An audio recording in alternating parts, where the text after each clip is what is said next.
Assalamualaikum Bu Dwis. Waalaikumsalam warahmatullahi wabarakatuh Pak Ahmad ya. Apa kabar hari ini? Alhamdulillah khair. Ya Bu Dwis, sesuai dengan kemarin yang kita perbincangkan, hari ini kita akan melaksanakan kegiatan pra-coaching, yaitu salah satu tugas dari guru Kemendak untuk aksi nyata. Oke, apakah Bu Dwis hari ini siap? Insya Allah siap. Mudah-mudahan Bu Dwis hari ini siap dan dengan senang hati kita bisa bersama bersama. Insya Allah. Kalau Bu Dwis, kita berbicara KPI saya seperti ini, nanti kira-kira yang Bu Dwis harapkan seperti apa? Ya, dengan kegiatan ini saya harapkan bisa menambah ilmu, pengetahuan dan potensi-potensi nanti akan. Baik Bu Dwis, kemarin Bu Dwis mau mengatakan Bu Dwis akan mengajar materi PAI kelas 3. Ya. Kira-kira materinya tentang apa Bu? Insya Allah untuk penyampaian materi kali ini di kelas 3 saya akan menyampaikan materi tentang mohon pertolongan. Baik Bu Dwis, itu ketika itu melaksanakan kegiatan pembelajaran tentu ada persiapan-persiapan yang akan itu laksanakan. Persiapan apa saja yang akan itu laksanakan, persiapkan untuk kegiatan pembelajaran besok? Ya, seperti pada umumnya sebelum kita melakukan kegiatan pembelajaran di kelas, saya sudah harus menyiapkan administrasi dari RPP-nya, medianya, juga buku-buku sebagai referensi untuk pembelajaran yang nanti akan saya sampaikan di kelas pertama. Baik Bu Dwis, nah pembelajaran besok yang akan Ibu laksanakan, kira-kira langkah pembelajaran yang akan Ibu sampaikan seperti apa? Ya, biasanya langkah-langkahnya ya ada pendahuluan kebiasaan-kebiasaan di kelas seperti yang sudah biasa dilakukan anak-anak, masuk pada kegiatan intinya tentang materi yang nanti akan saya sajikan atau materi yang nanti akan saya sampaikan kepada anak, dan nanti diakhiri mungkin ketika ada pertanyaan atau ada pelajaran materi yang anak kurang paham bisa ditanyakan atau bisa adanya tanya jawab. Ya, langkah pembelajaran itu ada langkah awal maupun kegiatan inti dan berikut ya. Baik, nanti Bu Dwis, alat peraga yang Ibu Dwis perlukan seperti apa? Alat peraganya mungkin hanya video-video aja kali yang disajikan tentang bagaimana berdoa memohon pertolongan hanya kepada Allah. Kita sajikan pada video nanti yang disajikan di kelas. Terus yang nanti yang Ibu harapkan setelah itu melaksanakan kegiatan pembelajaran, hasil yang akan anak cari itu seperti apa? Diharapkan ketika mereka sudah mempelajari apa yang saya sampaikan, kita berharap atau saya berharap anak-anak dapat menyebutkan keutamaan-keutamaan dalam berdoa serta dapat menjelaskan pentingnya berdoa dalam beribadah. Seperti itu. Jadi nanti dengan harapan anak-anak itu bisa memahami bahwasanya itu mohon kepada Allah itu adalah satu kewajiban dan akan terus dibimbing oleh anak supaya bisa berdoa dengan baik. Iya, seperti itu. Baik, terus nanti kira-kira apa yang Ibu butuhkan atau bantuan apa yang akan dibutuhkan untuk membantu kegiatan belajar di universitas? Alat atau media yang Ibu butuhkan dari anak? Ya, alatnya mungkin InFocus, terus kita membutuhkan ruang khusus atau kelas khusus yang sudah ada AnyBoard yang semuanya media ada di situ, mungkin supaya lebih mengkondusifkan anak lebih pemahaman. Alat medianya insya Allah sudah disiapkan. Dan juga nanti Bu Dwis menggunakan AnyBoard untuk menunjang kegiatan pembelajaran dari Rizal. Iya, insya Allah. Selain AnyBoard, dukungan apa yang akan Ibu Dwis harapkan bisa membantu Bu Dwis? Apakah teman atau kepala sekolah bisa membantu dalam kegiatan pembelajaran? Barangkali di teman guru, karena kan kelas kita bersebelahan dengan anak-anak, mungkin ketika ada, kalau AnyBoard itu kan agak sedikit volumenya besar, mungkin lebih kelas sebelah mengkondusifkan kita ajak kerjasama dengan guru sebelahnya gitu. Lalu dengan teman guru kita. Jadi nanti guru akan koordinasi dengan kelas sebelah supaya pembelajaran lebih kondusif. Iya, seperti itu. Ya, Bu Denis, nanti kan tadi Ibu menggunakan media ribet ya untuk pembelajaran. Ini bagian dari pembelajaran yang berdiferensiasi ya. Jadi menggunakan alat yang beda tidak seperti biasanya. Kira-kira keuntungan yang akan Ibu dapatkan dengan metode pembelajaran dengan pakai ribet itu apa? Insya Allah anak-anak lebih menyenangkan dalam belajar, kemungkinan mereka lebih kreatif dan mereka lebih antusias untuk bertanya karena nanti akan saya sajikan gambar-gambar. Nah, di situ saya akan berikan pertanyaan-pertanyaan untuk memotivasi anak dengan sebuah gambar-gambar seperti itu dengan tata cara berdoa atau berdoa yang seperti apa. Terus untuk membangkitkan semangat anak belajar di kelas supaya lebih aktif dan kreatif, nanti kira-kira Ibu akan melakukan kegiatan apa untuk membangkitkan suasana kelas lebih ceria lagi? Seperti biasa, ya diawali mungkin kita ajak mereka belajar sambil bermain, ya kita ajak bernyanyi terlebih dahulu, tapi diiringi di samping nyanyian itu ada nyanyian-nyanyian untuk pendidikan yang berkaitan dengan keutamaan berdoa. Karena di saat seperti itu, anak-anak yang saya lihat mereka semangat, jadi punya rasa ingin tahu. Jadi nanti itu akan menggunakan beberapa variasi pembelajaran untuk membangkitkan semangat anak dalam belajar seperti itu ya. Ya, insya Allah seperti itu. Baik, nanti kan Ibu akan mengajar kelas 3 dengan strategi pembelajaran yang menggunakan Anibot dan lain-lain supaya anak-anak itu lebih semangat dalam belajar. Nah, untuk penilaian nanti yang akan Ibu gunakan menilai hasil anak belajar itu seperti apa? Saya akan nilai pertama dari awal, kita kan tadi sudah saya berikan gambar-gambar, mereka jawab secara lisan. Di situ kita bisa melihat keaktifan siswa, yang mana bertanya, terus motivasi. Selain itu di akhir mungkin kita akan saya berikan beberapa pertanyaan tertulis yang nanti anak-anak bisa tuliskan pada buku tugasnya masing-masing seperti itu. Nah, itu pun kita gunakan tetap pada Anibot karena di sana anak-anak pasti akan lebih menyenangkan. Ya, sangat menarik sekali buku ini katakan untuk strategi pembelajarannya melibatkan anak untuk aktif dalam kegiatan pembelajaran. Baik, Bu Denis, di samping tadi Bu Denis menggunakan strategi dengan menggunakan Anibot, kemudian Ibu membangkitkan anak dengan banyak variasi dalam pelajaran. Ada lagi nggak nanti yang akan Ibu sampaikan membangkitkan semangat anak ketika belajar di kelas? Mungkin di saat mereka ada sesuatu yang kalau zaman sekarang disebut boring gitu Kak, seorang guru, apalagi guru agama menjelaskan tentang ceramah gitu ya. Nah, di situ mungkin saya kasih selingi atau kita sajikan video-video tentang kisah-kisah Nabi atau video lagu-lagu, mengajak mereka untuk bernyanyi, gitu. Mengajak mereka bernyanyi, kami membangkitkan lagi semangat mereka.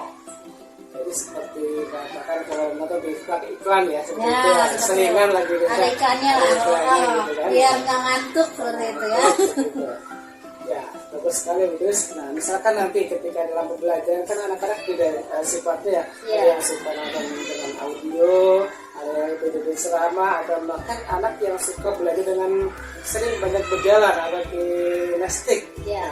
Nah, itu yang akan lakukan ketika menemukan anak yang mungkin dia jembo nggak suka dengan tayangan video, nanti akan Ibu lakukan seperti apa? Saya adakan mungkin pendekatan-pendekatannya aja seperti sudah saya temukan ketika saya ajak bernyanyi, ada satu anak yang dia bilang lagi nggak mood gitu kan. Dari situ juga saya perlu mendekatkan kepadanya. Kenapa kok bisa nggak mood? Padahal kan ini pelajarannya apa, diajak bernyanyi, terus belajar sambil bernyanyi ya kan, belajar sambil menggembirakan. Mungkin di saat itu saya melakukan pendekatan. Nah kalau memang dia maunya seperti apa, ayo kita turuti ya kan. Menulis aja Bu langsung misalnya kayak gitu, ayo kita tulis. Kalau kamu nggak mau ikutan untuk bernyanyi ya nggak apa-apa. Jadi nanti Budus akan melakukan pendekatan. Dalam pembelajaran ada berdiferensiasi, Ibu memperhatikan profil siswa ya, Karakternya. ya karakter dia bakatnya apa, dia profilnya seperti apa, apakah hari itu dia siap belajar atau tidak. Misalkan dia tidak siap belajar, itu akan melakukan kegiatan tadi pendekatan dan misalnya sedikit supaya anak tersebut bisa belajar dengan semangat. Ya seperti itu ya. Ya, insya Allah seperti itu. Baik Bu Duis, itu luar biasa. Mudah-mudahan besok nanti Ibu melaksanakan kegiatan pengajian di kelas, saya akan melakukan observasi, Ibu bisa melaksanakan kegiatan dengan sebaik-baiknya dan sesuai dengan Ibu harapkan. Amin. Insya Allah. Ya Rabbal Alamin. Amin ya. Baik, terima kasih Bu Duis. Ketemu di hari besok di kelas 3. 3, baik. Terima Terima kasih. kasih juga Pak J. Waalaikumsalam. Waalaikumsalam warahmatullahi wabarakatuh. Ya.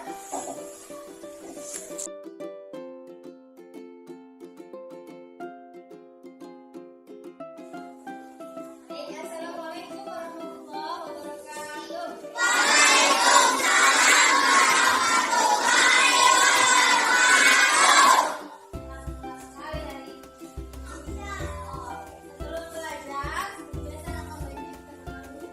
Ayo, Pak Ira, silakan siapkan semuanya untuk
Assalamualaikum warahmatullahi wabarakatuh.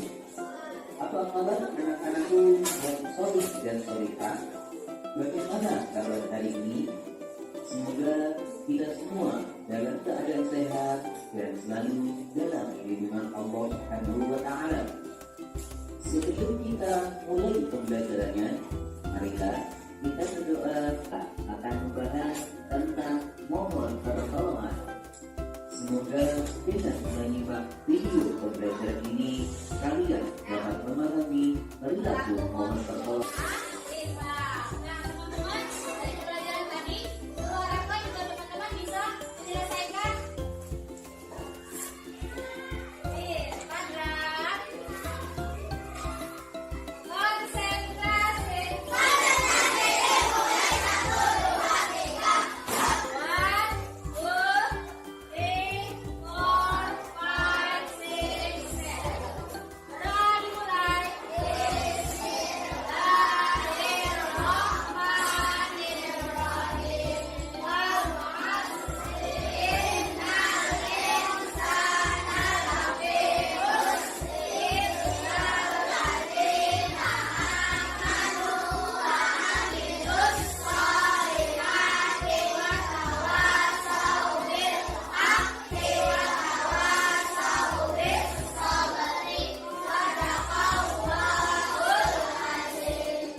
Assalamualaikum Bu Luis. Waalaikumsalam warahmatullahi wabarakatuh, Pak Majen. Baik Bu Luis, sebelum kita lanjutkan perbincangan kita di akhir kegiatan pasca observasi kita hari ini, nanti itu mengharapkan seperti apa, sharing yang kita lakukan nanti, itu punya harapan seperti apa nanti? Ya, punya harapan mungkin misalkan ada dari pembelajaran yang kemarin telah saya lakukan ada kekurangan, bisa kita perbaiki dan mungkin bisa kita berikan rencana tindak lanjut untuk kegiatan pembelajaran berikutnya. Jadi Bu Luis kemarin kan Bu Luis mengajar menggunakan alat media buat ya seperti itu. Iya. Nah, kemudian langkah-langkah juga sudah Ibu lakukan, langkah-langkah pelajaran sudah sesuai dengan RPP. Kira-kira ada nggak temuan yang Ibu lihat ketika anak-anak belajar? Apakah ada yang konsentrasi penuh, atau ada yang mungkin kurang konsentrasi? Alhamdulillah kalau dilihat banyak yang konsentrasi karena di saat saya menyajikan video pembelajaran banyak yang bertanya karena mereka belum paham tentang kalimat-kalimat yang saya sajikan. Nah, disitulah muncul pertanyaan dari anak-anak sehingga mereka berani untuk bertanya dan menanyakan kepada gurunya. Maka Bu Luis kan kemarin Bu Luis melakukan kegiatan belajar di siang hari ya. Itu sudah punya capek buat anak-anak dan Ibu sendiri pun ngajar di pagi. Ya, Ya, kemudian strategi apa yang Ibu sampaikan kepada anak sehingga kemarin tetap ada semangat belajarnya itu? Nah, kita harus memperhatikan kondisi anak, kesukaan anak apa. Ketika di dalam kelas gimana membangkitkan motivasi anak supaya dia lebih semangat lagi belajarnya. Nah, di situ mungkin saya berikan misalkan dia ngantuk atau capek, lelah, penat, saya berikan ice speaking atau metode stop seperti itu.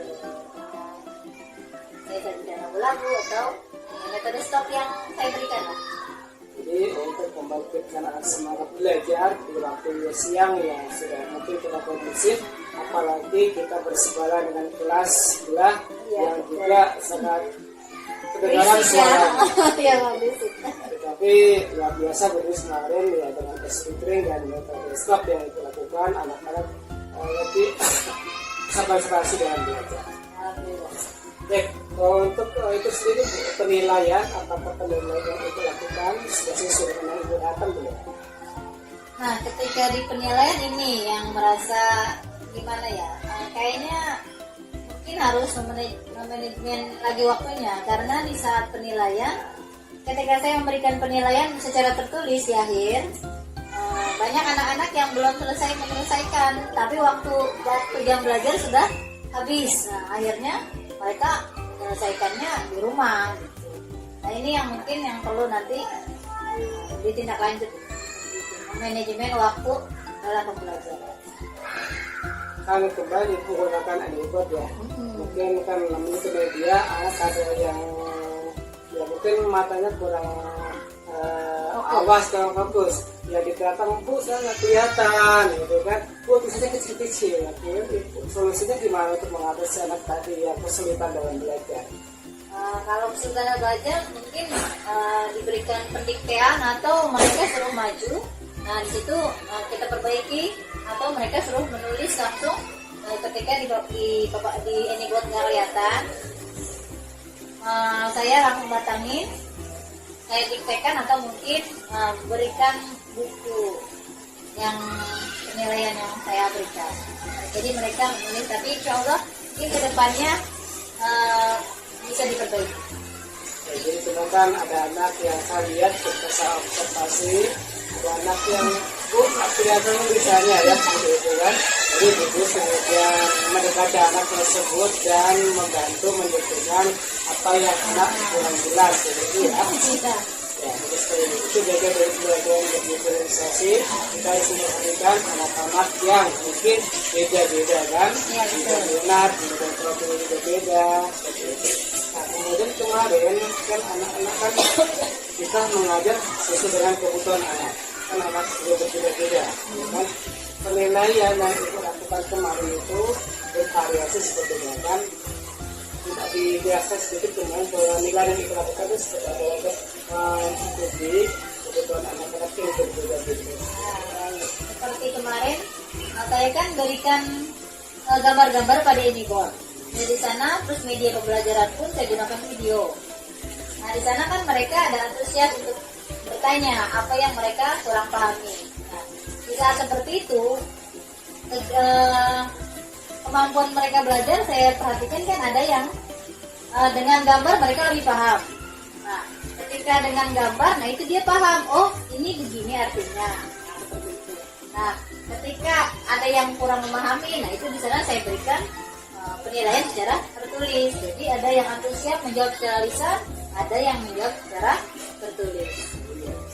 Nah, jadi ketika saya ikut observasi melihat itu masa pembelajaran, karena kan ada anak yang berbeda-beda, ada anak yang nggak paham dengan soal perlu dibacakan, ya kan? Kalau ada anak yang tidak paham dibacakan itu sudah sangat bagus untuk anak yang berbeda-beda. Nah, nanti ibu punya rencana berlanjut bagaimana kegiatan belajar seterusnya biar lebih semangat lagi dalam belajar. Mungkin untuk selanjutnya, insya Allah ya pertama tadi memperbaiki yang masih kurang ya. Terus mungkin lagi memberikan lagi media-media pembelajaran yang lebih menarik bagi yang mungkin dia aktif dalam visual maupun dengan audionya atau dengan lisannya ya. Nah, untuk waktu penilaian mungkin dalam pembelajaran nanti akan lebih saya atur ulang atau di-manage kembali ketika supaya penilaiannya itu waktunya bisa mencukupi. Mereka pun nanti akan lebih paham karena ada pembahasan pasti di akhirnya. Kalau seandainya seperti kemarin, ya itu menjadi mungkin tindak lanjut nanti ke depannya bahwa untuk penilaian saya harus manage lagi tambahan waktu untuk penilaian dalam belajar. Jadi ibu punya rencana nanti ketika pembelajaran berikutnya lebih bervariatif dan lebih memanajemen waktu dalam hal penilaian ya seperti itu ya. Dan mungkin juga nanti bu, itu kan penilaian juga sesuaikan dengan keadaan APCP atau KB yang dilaksanakan. Apakah ada nanti banyaknya soal atau bentuk soal yang akan diberikan kepada anak supaya lebih tepat hasil belajar itu menggunakan soal metode seperti apa? Ya seperti tadi, metodenya kan lisan. Ada yang lisan, mereka menjawab, kita kasih pertanyaan-pertanyaan yang sesuai dengan gambar. Nah di akhirnya mungkin secara tertulis dari semua rangkaian materi yang sudah saya berikan pada media video pembelajaran. Yang tadi tujuannya kan supaya anak dapat menyebutkan keutamaan berdoa, juga dapat menjelaskan pentingnya berdoa dalam beribadah. Jadi mereka di akhir mereka sudah tahu. Saya berikan beberapa pertanyaan secara tulisan di akhir pembelajaran. Secara tertulis sih Pak. Itu sangat luar biasa Bu Denis. Ya Bu Denis, untuk menambah wawasan kita untuk anak supaya ada hasil nyatanya atau psikomotoriknya, adakah itu memberikan tugas pada anak-anak itu anak direkam, anak yang membuat video ketika dia berdoa, dia masya Allah untuk videokan atau direkam seperti itu Bu. Insya Allah diberikan. Kalau yang tempo-tempo hari ya seperti yang kita pembelajaran virtual ya, nah itu sudah pasti memang mereka menyajikan video-video tersebut. Nah kalau saat seperti ini kan kita bisa langsung di saat itu juga, di saat mereka sedang ada pembelajaran di kelas, ayo gimana sih caranya berdoa gitu kan, mereka langsung menjawab secara Bu seperti ini gitu. Coba praktekkan gitu. Jadi kemarin secara global semuanya langkah-langkah pembelajaran sudah dilaksanakan dengan baik, kemudian hasil pembelajaran juga itu merasa sudah tercapai ya, rata-rata anak-anak sudah mencapai 300 KKM-nya. Ya, insya Allah. Ya, mudah-mudahan nanti di pembelajaran berikutnya kedepannya lebih bagus lagi dan lebih semangat lagi yang pembelajaran berpihak kepada anak. Insya Allah mudah-mudahan. Makanya berterima kasih sekali atas pertemuan kita ini Pak Jen, karena dengan seperti ini sama saya terutama bisa menambah ilmu, bisa menambah pengetahuan, terus potensi-potensi dari anak dan juga dari saya juga nanti bisa dikembangkan, apa yang harus saya kembangkan kembali, tindak lanjut apa yang harus saya berikan kembali untuk anak-anak. Makanya saya mengucapkan terima kasih sangat untuk Pak Jen atas pertemuan kali ini. Terima kasih Luis, semoga selalu dan bisa selalu terus semangat dalam mengajar, Insya Allah. terbaik buat anak-anak. Insya Allah semangat. Baik, terima kasih, sampai ketemu di lain waktu. Assalamualaikum warahmatullahi wabarakatuh. Waalaikumsalam warahmatullahi wabarakatuh.